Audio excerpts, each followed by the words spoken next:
We'll just wait a couple minutes for the ranking member and then we'll begin.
The subcommittee will come to order. I am pleased to welcome everyone to this important hearing entitled Evolution, Transformation, and Sustainment, a review of the fiscal year 2019 budget request for U.S. Special Operations Forces and Command. The fiscal year 2019 budget request for U.S. Special Operations Command totals more than $13.6 billion, an approximate 10% increase and the largest request ever submitted. It also seeks additional personnel authorizations, putting the total size of the force above 71,000, the largest ever envisioned. While I am pleased to see continued fiscal support for Special Operations Forces, it is deeply troubling to see continued dependency on overseas continued operations funding. This problem is most acute in the operations and maintenance accounts where OCO is an alarming 33%. 1 year ago, before this very committee, General Thomas wisely noted that such dependency has created a force that is, quote, largely a facade, unquote. Unfortunately, we find ourselves in the same place today, if not worse. Working together, we must commit to remedy this imbalance, and I look forward to talking about concrete ways in which this committee can help while you continue to help yourselves. This 10% budget increase also reminds us that we must work to ensure we are not choosing quantity over quality, and that Special Operations Forces remain balanced across the entirety of the Joint Operating Force and the military services, who are themselves experiencing near existential readiness crises. The recently released National Defense Strategy indeed places Special Operations Forces central to efforts across the full spectrum of non-state and state threats. Rising and asymmetric challenges posed by Russia and China and the potential for contingencies on the Korean Peninsula impair our ongoing efforts in Afghanistan, Iraq, Syria, Yemen, and Somalia.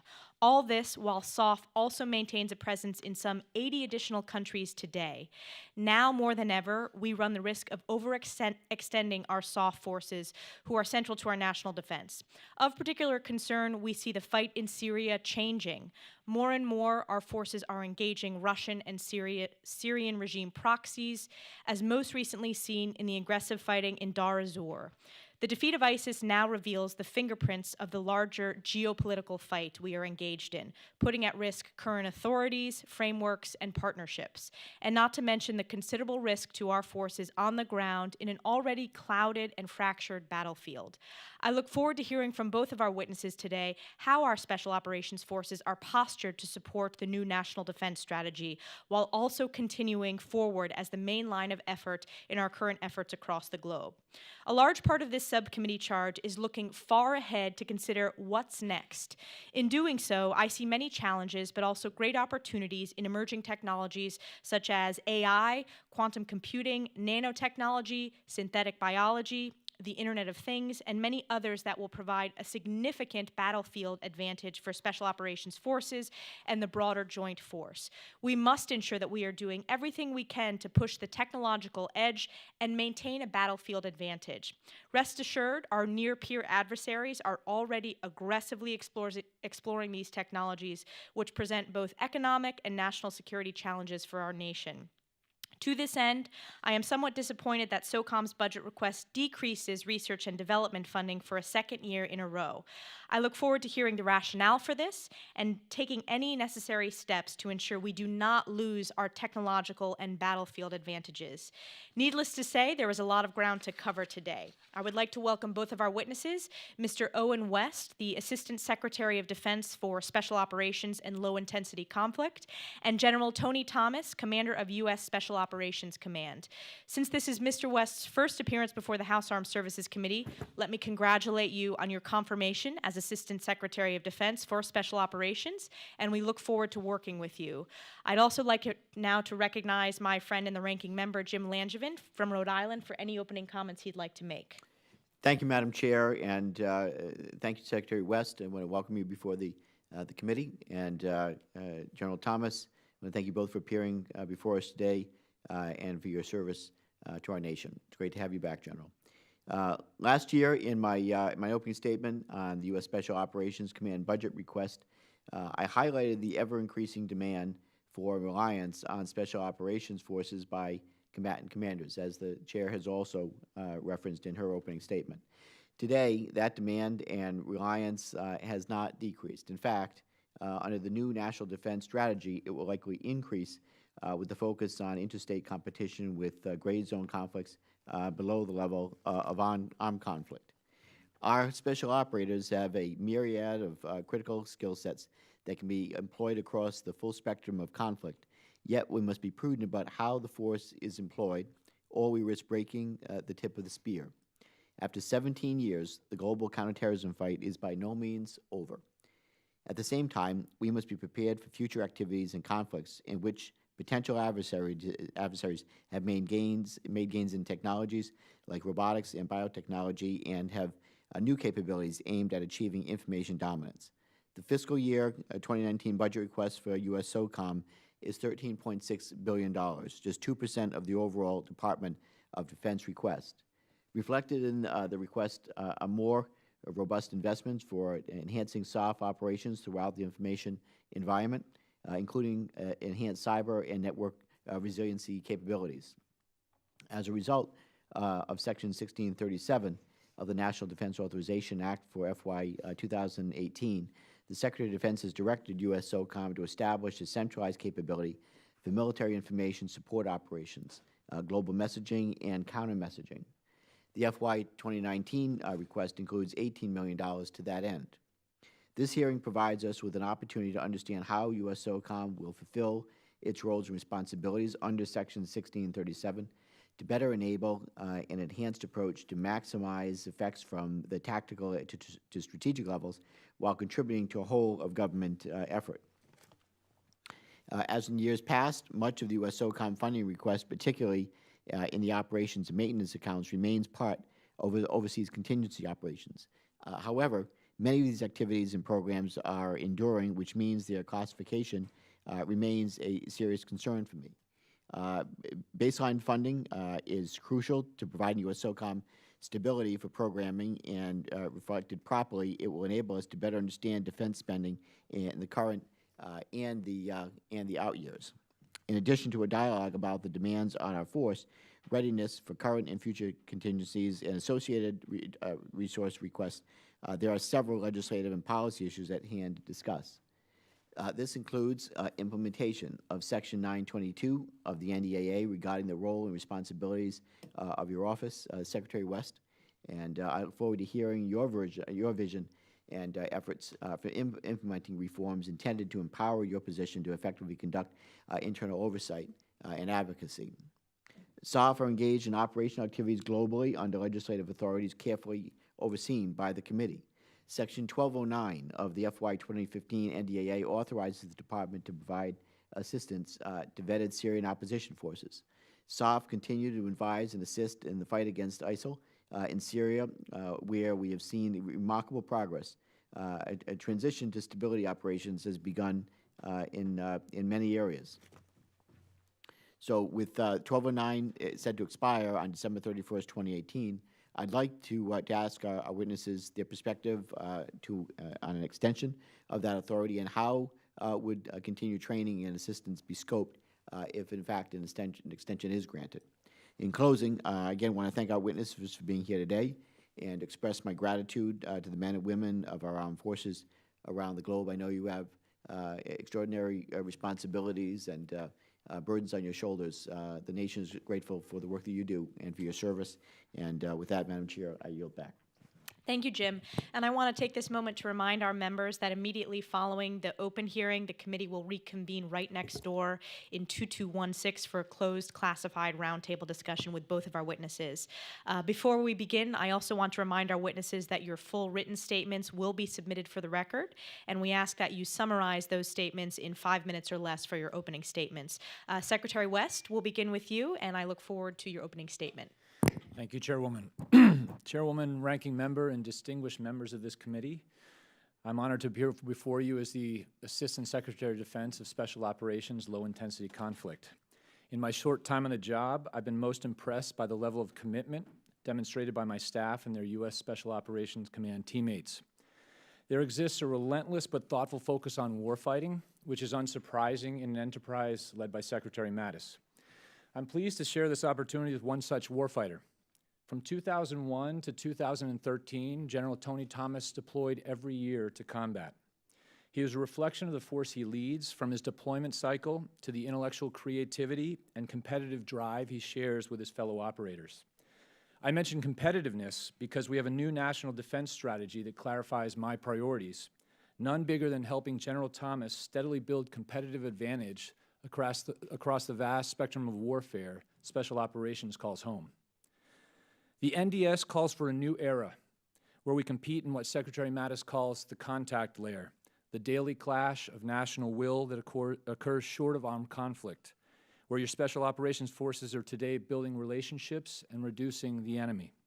The task is to remain unpredictable but expansive, pushing the competitive boundaries in ways our enemies do not expect.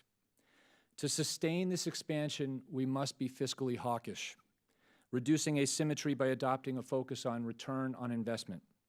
Overhead costs increase as you move from tooth to tail. In business, we call this upstream inflation. For example, $500,000 in Washington, D.C. can buy you a think tank report, whereas $500,000 deployed in the field with a captain as a chief investment officer can be leveraged into a force of highly trained indigenous allies. Secretary Mattis's business reform efforts seek to make the force more lethal, and resource allocation that prioritizes the operating forces is the next logical step. The 127 ECHO program is an example of best practices investing. I would like to thank Congress for continuing to support 127E, which has grown from a pilot program to a $100 million lever that has had a direct impact in steadily clawing back territory lost to ISIS, to name a single impact point. Likewise, Section 1202 is an example of Congress's forward-leaning investment to counter unconventional threats. I see these authorities as part of Congress's strong and continued investment in SOF, my commitment to you is to focus on returns. USSOCOM amounts to roughly 1.9% of the DoD budget, which enables a global presence in 90 countries. This capital expenditure fuels the current fight, but it must also result in long-term competitive advantage. The most important capital investment is human. Everyone on this committee is well aware of the demand inelasticity for SOF. We simply lack the supply to satisfy all customers. General Thomas has already taken the first step in sustainment by addressing dwell time, and a second step by conducting a comprehensive prioritization review. That leaves mission set. As Secretary Mattis indicated in late December, our conventional force is capable right now of assuming some of these missions. I say that leaves mission set because our other option is growing the force. Our 2019 budget request does include modest end strength increases for SOF across each of the services, but the growth rate has slowed precipitously. SOF cannot be quickly grown. Today we face a natural resource that is fully tapped by traditional service recruiting. Only 30% of high schoolers are qualified for military service.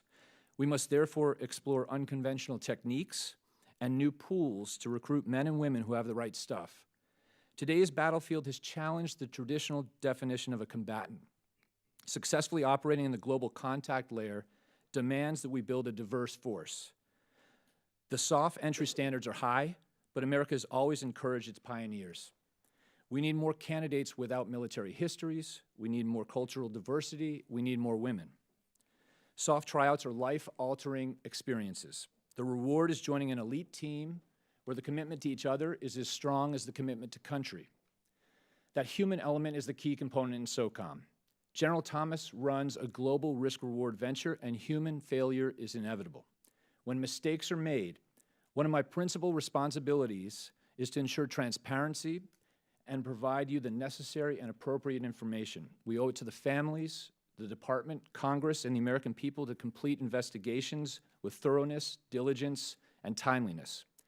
We will take all steps necessary to protect our greatest asset, those men and women who have volunteered several times over to earn the title of Special Operators. Their fervent defense of our beloved nation makes us all proud. I will never lose sight of that. I want to end on Section 922. I view Congress as a natural partner. During my confirmation hearing, I promised to remain close to Congress because of that natural partnership. There should be no surprises. The Department is reviewing the implementation of 922. General Thomas and I are partners in this effort. We will move together to implement it. Our goal is to make SOCOM a more efficient enterprise that supports the National Defense Strategy and the Secretary of Defense. Thank you, and I look forward to your questions. Thank you, Secretary West. General Thomas. Chairwoman Stefanik, Representative Langevin, and distinguished members of the committee, I'm honored to appear before you to provide an update on the posture of the United States Special Operations Command and our superb Special Operations Forces. I'm pleased to share the table with our new Assistant Secretary for Special Operations, Owen West. Working closely with Secretary West, we are embracing Section 922 as the natural evolution of SOCOM's service-like responsibilities that Congress envisioned when you created us 31 years ago. Let me summarize the posture of SOCOM and your Special Operations Forces. We continue to have outsized effects around the globe, defeating our enemies, training, equipping, and enabling our friends and allies, rapidly transforming the organization to be prepared for all future threats, and caring for our fallen, wounded, and ill and their families. Your Special Operations Forces are doing phenomenal work. Since I last appeared before this committee, SOCOM's primary focus has continued to be on the defeat of ISIS and al-Qaeda and their affiliates. Special Operations Forces played an integral role as part of the joint force in the destruction of ISIS's physical caliphate in Syria and Iraq. In coordination with allied and host nation partners, Special Operations Forces continue to confront ISIS and al-Qaeda wherever they sought sanctuary, in Afghanistan, Yemen, Libya, Somalia, the Trans-Sahel, Lake Chad Basin, the Maghreb, and even as far off as the Philippines.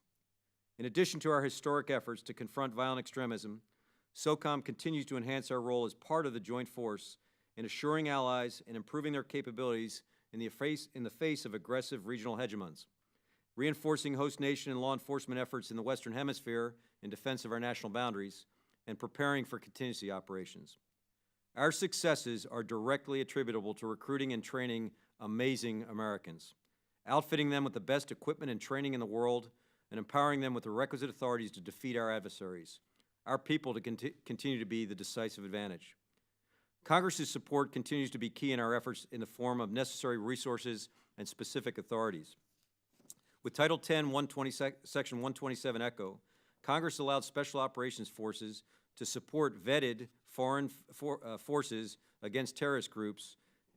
It is a powerful authority directly responsible for neutralizing hundreds of enemy leaders and fighters. Section 1209 of the 2015 NDAA allowed Special Operations Forces to train and equip a 50,000-plus person force of vetted Kurdish and Arab Syrians to remove ISIS from 98% of the territory they once held in Syria. 1209 played a decisive role in the military defeat of ISIS's physical caliphate. In this year's NDAA, you provided a Section 1202, an authority Special Operations Forces will employ to support friends and dissuade aggression by strategic competitors. We think it will provide us a distinct operational advantage, and thank you for this important irregular warfare authority. Congress is continuing to provide us with all the resourcing we need to do our job. As you two mentioned in your preamble and Secretary West mentioned in his, in fiscal year 2017, our budget was $11.8 billion. Our projected budget for fiscal year 2018 is $12.3 billion, and fiscal year 19 is projected to be $13.6 billion. At 1.9% of the total DoD budget, with roughly matching sister service contributions, Special Operations Forces provide unique and highly effective capabilities and extraordinary return on investment across the full spectrum of conflict. Defeating our enemies, defending the homeland, deterring adversaries, supporting allies, and fostering innovation, SOCOM operates at a fast but manageable pace. Since I last appeared, SOCOM service components effectively reduced the deployment tempo of our personnel, with the majority under the Secretary of Defense directed employment to dwell ratio of 1 to 2.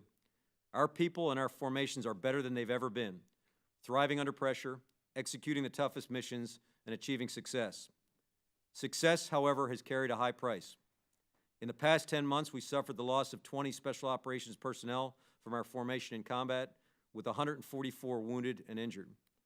I'll close recounting the words of one of our Gold Star mothers.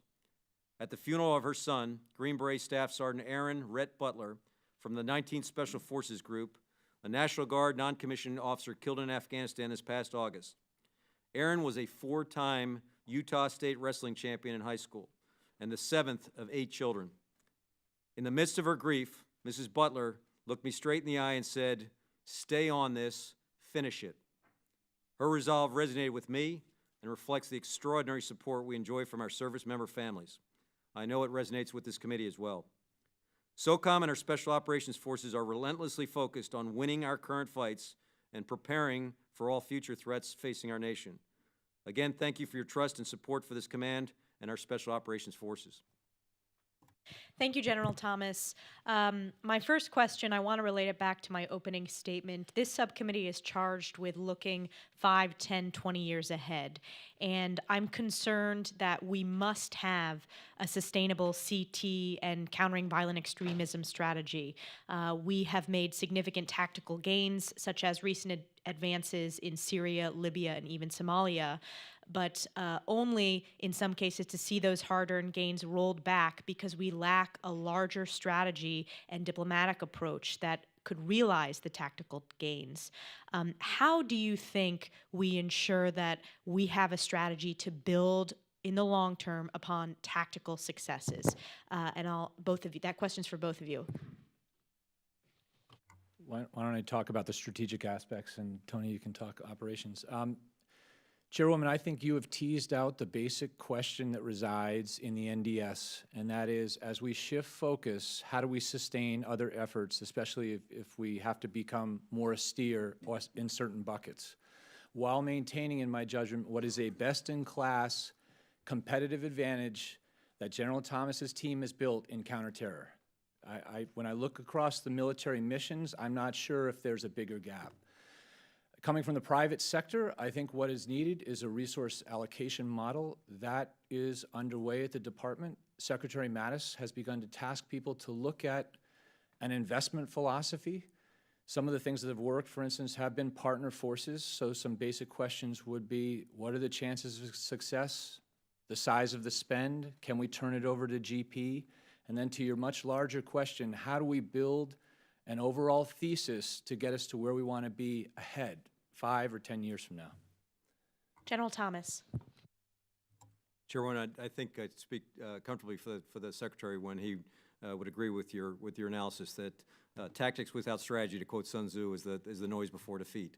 I think you emphasized, and I believe, again, the Secretary and I would both reinforce your point, that concomitant diplomatic efforts with our operational endeavors are critical to finishing any one of these fights. And I'd specifically point right now to both Afghanistan, where we are surging assets to enable the discussions for reconciliation, which must happen to have final and sustainable security there. Obviously, needs a very fervent diplomatic effort.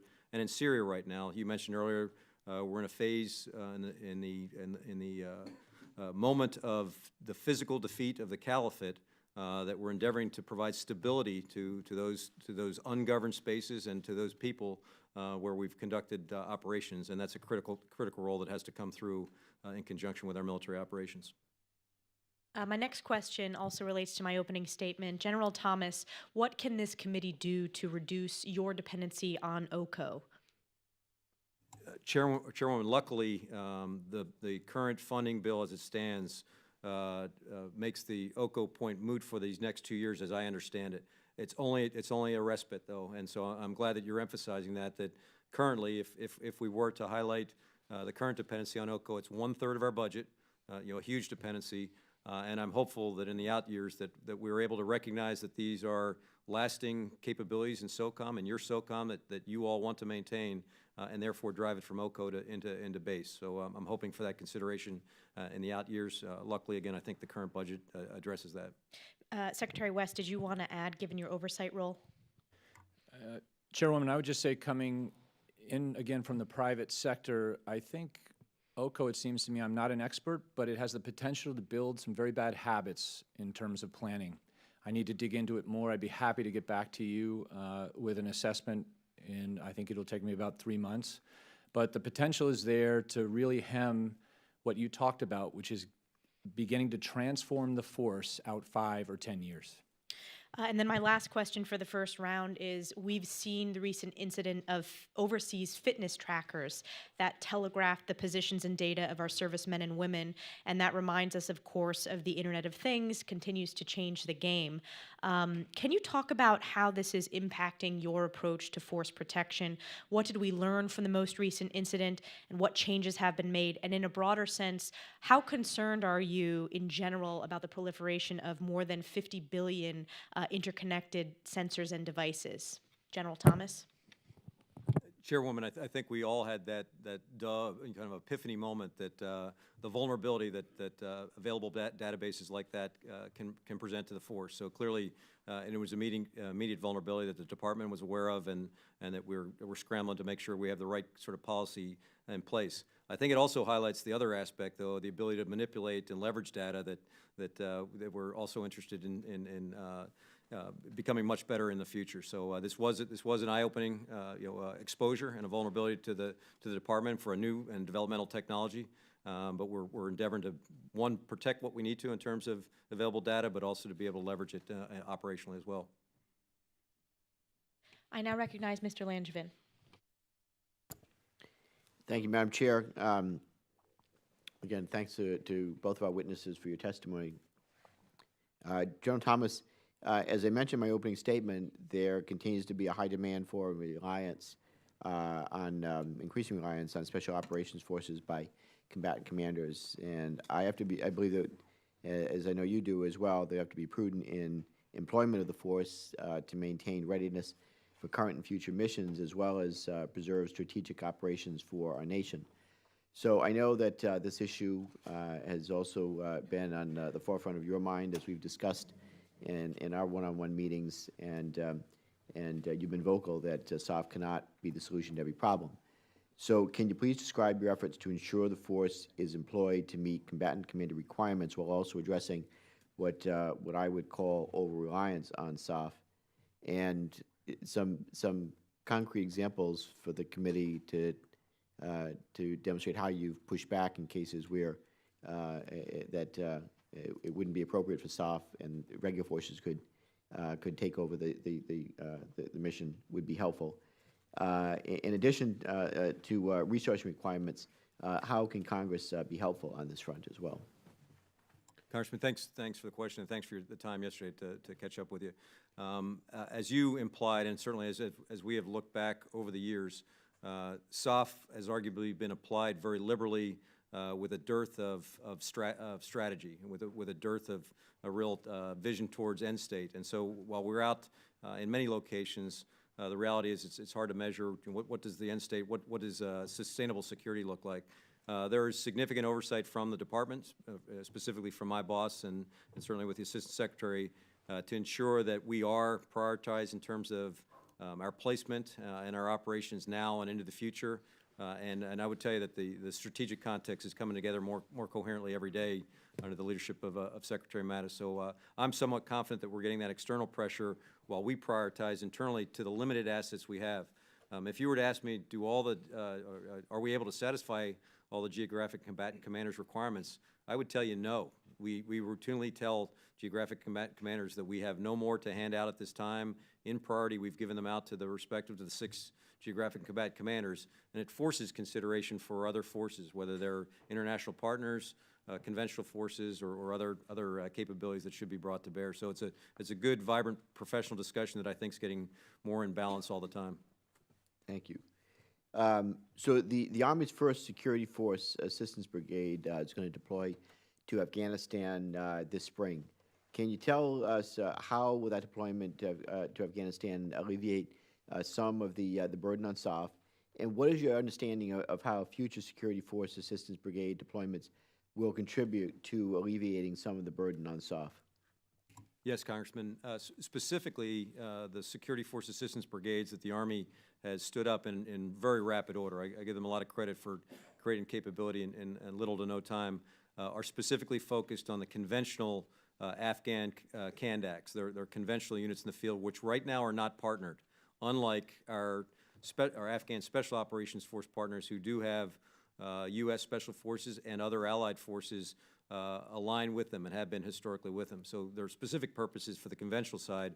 However, we are deriving some benefit from the creation of the SFAB as well. In fact, I talked to our commander on the ground as recently as 2 days ago. We specifically will get a few of these teams that will thicken our formation at the training base, as well as accompany some of our new partnered force, some of the mobile forces, to allow us to be more effective in the field. So we're already we're anxious for them to get to Afghanistan and looking forward to the benefit they'll provide to us. I'm sure, and hopefully that it achieves the goal that we intend. So as a result of Section 1637 of the National Defense Authorization Act for FY18, the Secretary of Defense has directed USSOCOM to establish a centralized capability for military information, support operations, global messaging, and counter-messaging. The FY 2019 request includes $18 million to that end. So how will, well, we touched on this, how will USSOCOM fulfill its roles and responsibilities in this capacity to better enable an enhanced Department of Defense approach for maximum effects from the tactical to the strategic? And General Thomas, how will USSOCOM contribute to a whole of government effort in this space, and what agencies will you coordinate with? And lastly, Secretary West, have you received any guidance or participated in efforts related to Section 1637 of the FY 18 NDAA that provides for the integration of strategic information operations and cyber-enabled information operations? Congressman, very quickly, and I'll turn to the Assistant Secretary. The timing on this initiative from Congress couldn't be any better. Internally to SOCOM, we were already endeavoring to try and establish better capability at the headquarters level. In addition to our proponent, we are the proponent for military information support operations. So we produce and provided the field great capability in that regard, but we really did not have the requisite operational and potentially national level capability. So we're intent on providing that. I would offer to you, form follows function, and so right now we're in discussions with the department in terms of what functions they endeavor or they see us fulfilling. Our form, our structure will follow from that. but again, we're appreciative of the resourcing that's involved. We are already very, very well integrated with the Global Engagement Center. So you talked about other partners. That's the lead for the country in the State Department. We're well integrated with them, and we're hoping to enhance that relationship with them going forward, among other agencies. Thank you. Sir, the SOLIC office is tasked with helping to designate a senior DoD official. We're in the process of making recommendations right now to the Secretary. I'd say from the strategic level, you asked what other agencies are involved. What is very important is that we get the message right, that it's a culturally attuned message, so that no matter what we may gin up in the United States DoD, I think we need some country expertise. And then looking broadly at the formula of these types of operations, we need a partner force that begins to translate this, with whom we have the same political end goals. Good. Thank you both. Yield back. Mr. Wilson. Thank you, Madam Chair, and I'd like to thank both members of the panel for being here, and it's really reassuring on behalf of American families that your capabilities and competence, and in particular to know that you're facing challenges from North Africa to the Philippines, and what it's just encouraging to see your dedication and service. And General Thomas, a top priority is supporting the counter-propaganda mission and ensuring that the appropriate infrastructure is in place to guarantee success. In the FY17 NDAA, Congress expanded the mission of the Global Engagement Center to include counter-state propaganda and disinformation efforts. What is the level of the collaboration between SOCOM and the Global Engagement Center? Do you believe there are sufficient opportunities for the cooperation and exchange of best practices? Is there anything Congress can do to further support this mission? Thanks, Congressman, and thanks for the time to link up with you earlier. As I mentioned earlier, and kind of to reinforce the point that we all know that relationships matter, we've had and enjoyed a very good pre-existing relationship with the Global Engagement Center, primarily with a counterterrorism focus. As their charter has expanded, we're intent on being integrated with all their additional efforts and additional focus going forward. The Assistant Secretary talked about the NDS and the intent to compete short of conflict in both a contact force and a blunt force construct as it's played out in the NDS. I think there are extraordinary opportunities. You mentioned propaganda. I don't know that I would term it as propaganda as much as competing in the information space against the extraordinary amount of disinformation, especially on the regional kind of hegemonic level, that we do need to counter in some way, shape, or form. And again, I think we'll have the opportunity to do that going forward, and we look forward to it. Sir, let me just add that now that we have a budget, we have agreed with the State Department to launch a $15 million pilot program alongside the GEC. And the basic goal between DoD and state is to align to the NDS. And as an indication of how important what you're doing, we have the chairman of the Armed Services Committee here with us, Mac Thornberry. And so whatever we can do in Congress, the leadership certainly is very attentive. And Secretary West and General Thomas, another significant concern is the high operational tempo that's been placed on SOCOM for a significant period of time. Could you describe the impact of programs like the Preservation of the Force and Family have had on the morale of soldiers and their families, and also describe efforts to focus on mental health services being made available to service members? Congress, first and foremost, I'm very grateful that several of my predecessors had the vision to see that this was going to be a protracted effort, both the current CT fight and really the other threats that have loomed for the country. And in seeing with that longer vision, they realized that we did not have the organic capability to sustain the force at the kind of tempo that we've been carrying for a decade and a half. And so in coordination with Congress, they endeavored to get the necessary funding to provide the Preservation of the Force and Family capabilities, which I would offer is most importantly the people that are involved, the physical therapists, the social workers, the religious support folks, the psychiatrists, psychologists rather. Those are really the difference that's being made at the local level and our ability to sustain it. So again, thanks to my predecessors for setting that in motion. It's paying huge rewards for us in terms of sustaining the force. And has there been an impact on recruitment with the emphasis on these programs? I'd offer more on sustainment. So recruitment, they may not know it ahead of time, but when service members and their families become part of our force, and it's probably most palpable every time I go to Walter Reed, and I'm able to talk to service members and their families on the backside in terms of the Care Coalition aspects that we're able to provide for them, that they realize there's just a distinct difference. One, we're encouraging service members, regardless of their injury, their illness, to stay in the force, and if they want to, we find ways to do that.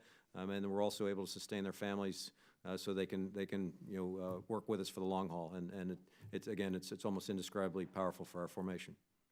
And I know that the facilities that you've developed have to, if a young person sees the world-class facilities that are being provided, this just got to encourage people to remain in the service, but also recruiting. And so it's just so meaningful. And just, again, thank both of you for your service, and I yield back. Ms. Murphy.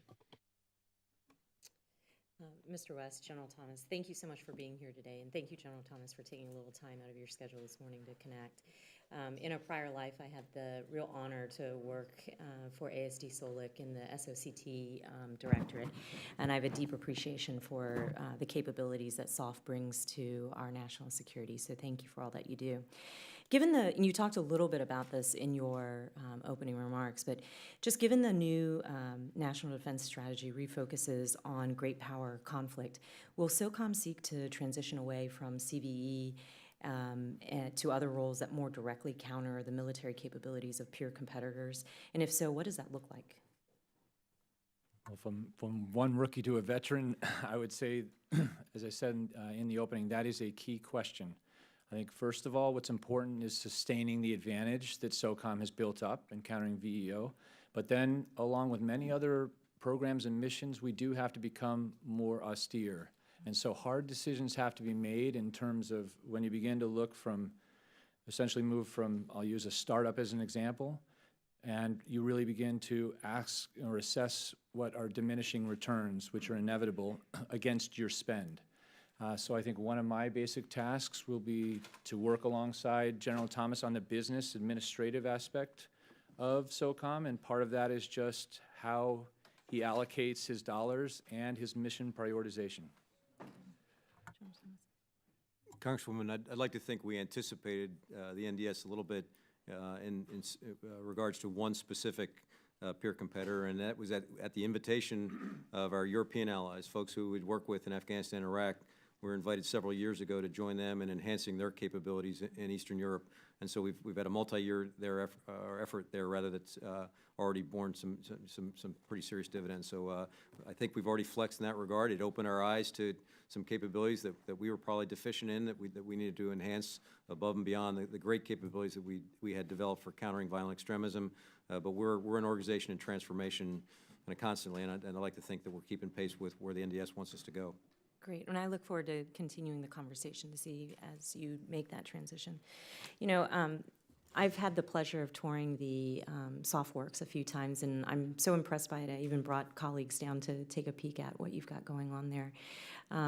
It's your business and technology incubator in downtown Tampa. I'm just so very impressed every time I visit at how SOCOM uses flexible alternative contracting instruments like OTAs to such great effect.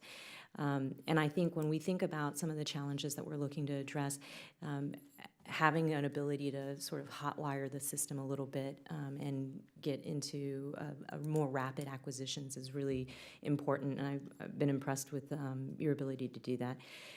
When I visited SOCOM headquarters late last year, I heard that your acting acquisition officer was detailed to Cybercom to help stand up their acquisition authority.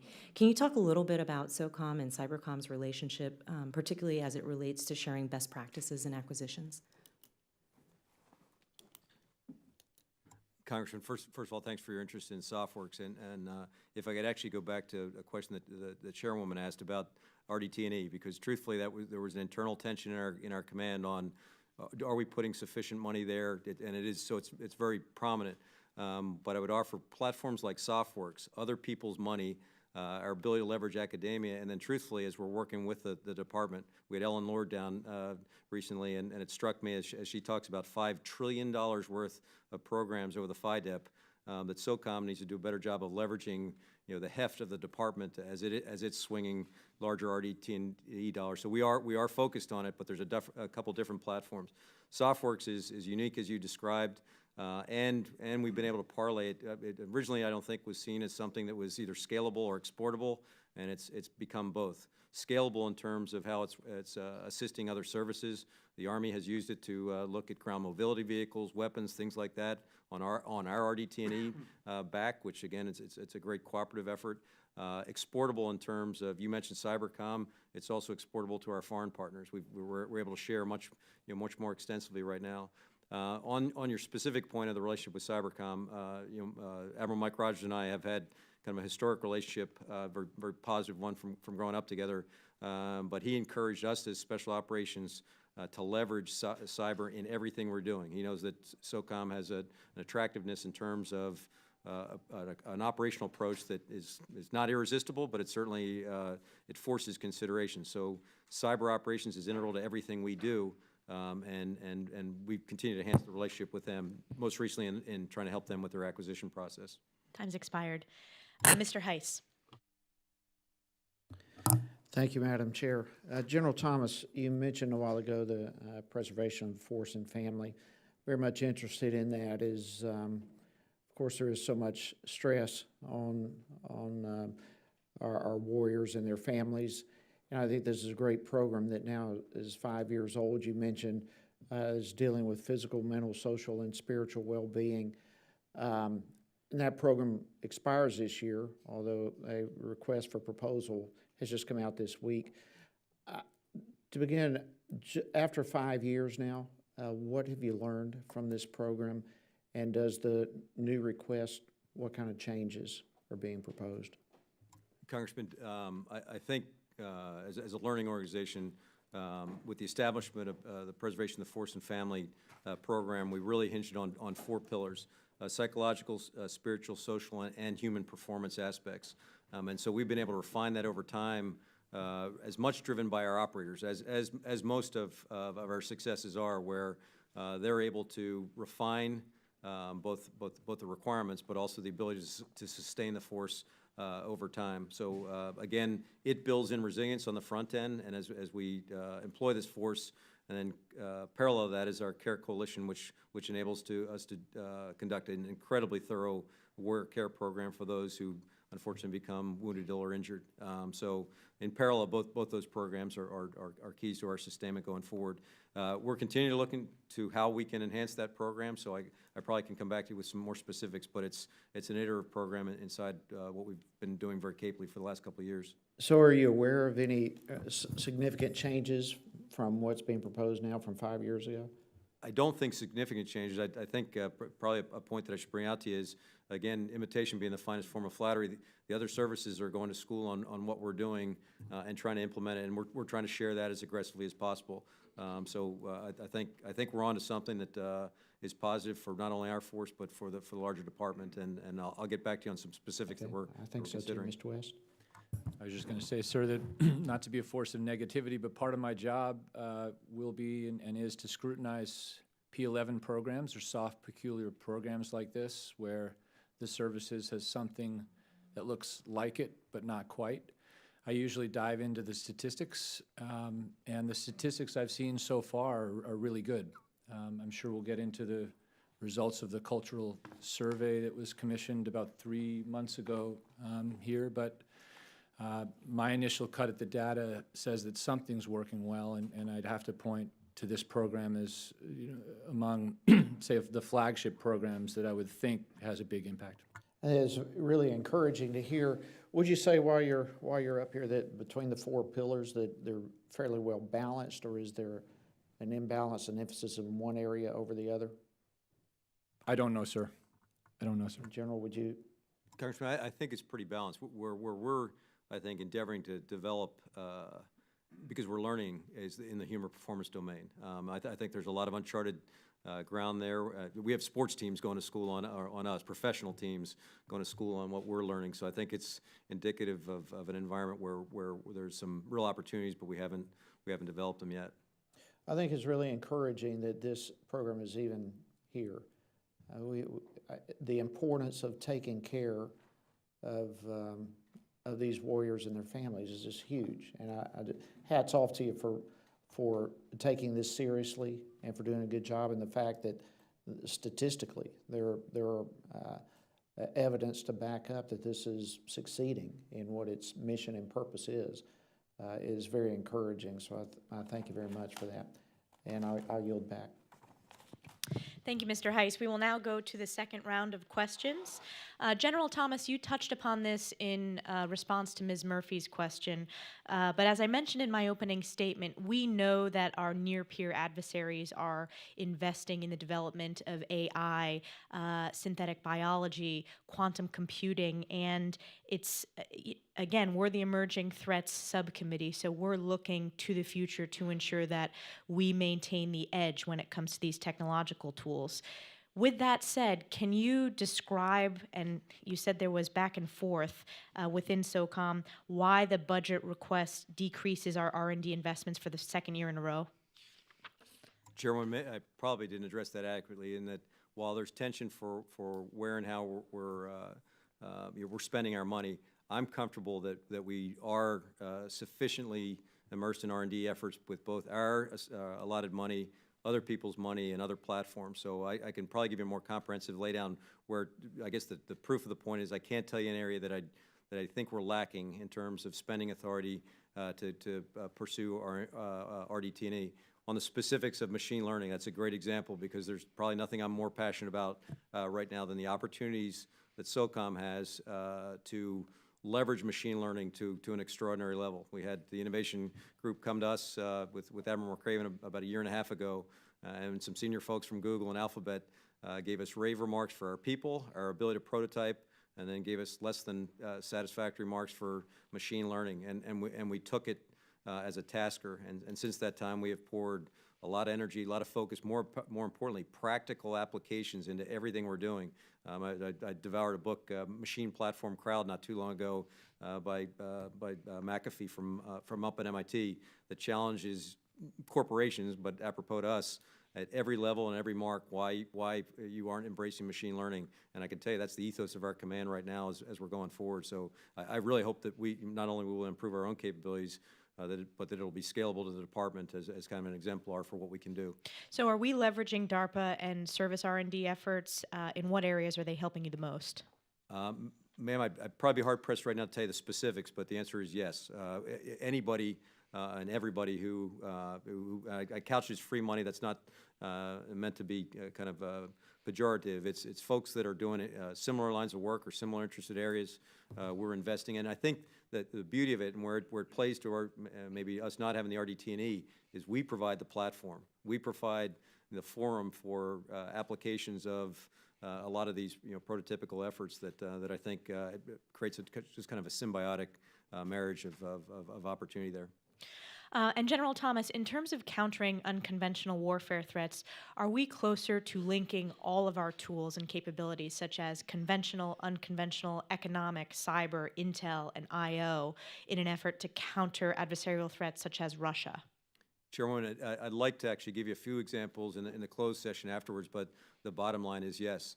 I think the unique approach of our joint task force, the inherent nature of who we are, allows us to bring all those elements to bear in a coordinated, coherent fashion. So again, I'll provide at least one very powerful vignette in the closed session. But we see and we leverage all those tools as part of what we do. Thank you for that, General Thomas. And before I recognize Mr. Langevin, I just wanted to follow up on Secretary West's comments regarding irregular warfare authority.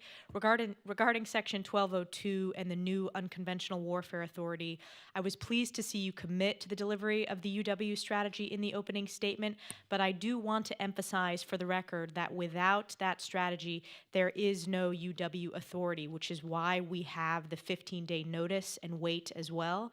So we look forward to talking about the strategy first before we move forward with the authority. And with that, I recognize Mr. Langevin. Thank you, Madam Chair. Secretary West, Section 922 of the FY17 NDAA focused on solidifying and strengthening the roles and responsibilities of the Assistant Secretary of Defense for Special Operations and Low intensity conflict to effectively conduct internal oversight of and advocacy on behalf of SOCOM. I know you're new, it just days on the job, but from your standpoint right now and initially, what's the status of implementation of 922, and what's the status of the report on implementation of 922 required by Section 1074 of FY 2018, the 2018 bill?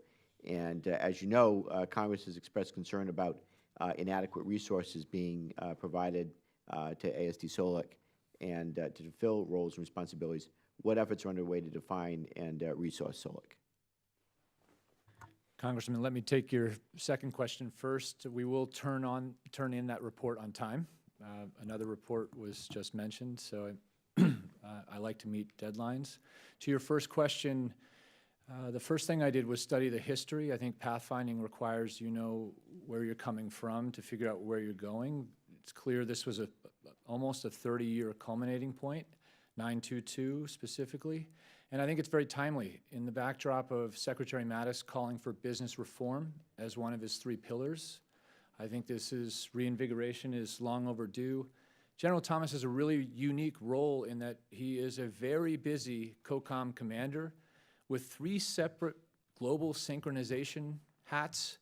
And then now at $13.6 billion, he and we now are heading a Fortune 500 enterprise. So on the business leadership front, I think the basic task is to institutionalize what SOCOM does very well and preserve its unique attributes. The chairwoman mentioned, for instance, DARPA. I think there are 4 or 5 other areas at DoD that looks very much like DARPA. So one of our tasks will be within the building to connect this thriving enterprise in Tampa Bay to the Federation. General Thomas and both Secretary West, can you describe how 922 has shaped the relationship between SOCOM and SOLIC? Any further comments on that?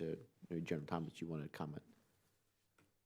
Congressman, as I mentioned in my preamble, we're embracing the 922 language as the natural evolution of the relationship between us and ASD-SOLIC. I've been interested in the specific language that places Assistant Secretary of Defense West in our chain of command to the Secretary for the man, train, and equip portfolio, and I'm looking forward to developing the specific functions and interrelations there. But I think that'll help us be better integrated with the department going forward. Thank you. General Thomas, in December, you were quoted on the devastating effects Task Force Ares delivered when synchronized with other military and intelligence partners.